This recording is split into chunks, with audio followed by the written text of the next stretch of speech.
Hello guys! Mega love shout out sa lahat ng aking mga televiewers, ng aking mga supporters, subscribers, followers.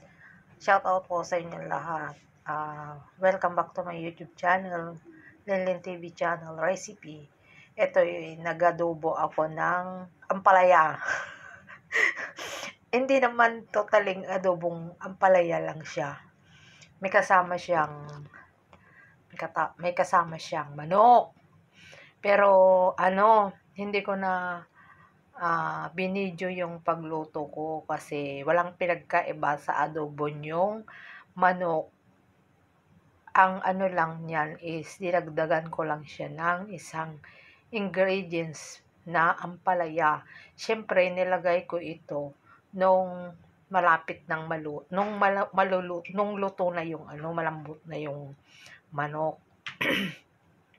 Nilagay ko na rin yung ampalaya. Yung ampalayang mahaba ito, guys. Dahil ayaw ko sana kasi mapait. Pero dahil anemic ako, pinipilit kong kumain ng mga ganitong gulay. Masarap naman siya.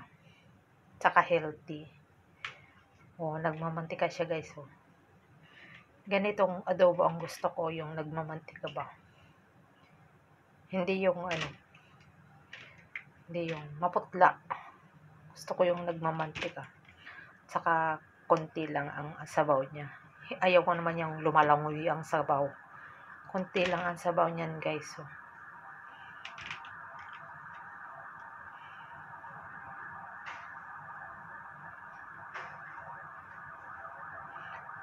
Hanggang dito na lamang, guys, ang video kong ito.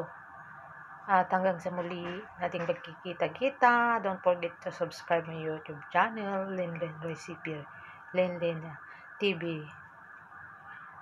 channel recipe. God bless us all po. Bye!